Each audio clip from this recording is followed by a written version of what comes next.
بسم اللہ الرحمن الرحیم۔ عبداللہ بن مسعود رضی اللہ عنہ نے بیان کیا کہ میں نے کہا یا رسول اللہ صلی اللہ علیہ وسلم، کون سا گناہ سب سے بڑا ہے؟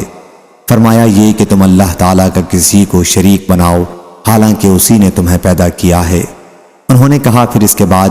فرمایا یہ کہ تم اپنے لڑکے کو اس خوف سے قتل کرو کہ اگر زندہ رہا تو تمہاری روزی میں شریک ہوگا۔ انہوں نے کہا اس کے بعد؟ حضرت صلی اللہ علیہ وسلم نے فرمایا یہ کہ تم اپنے پڑوسی کی بیوی سے زنا کرو۔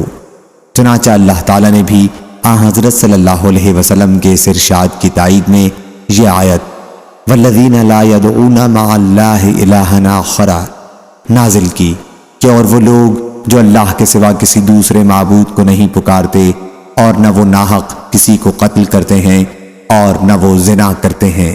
صحیح بخاری حدیث نمبر 6001۔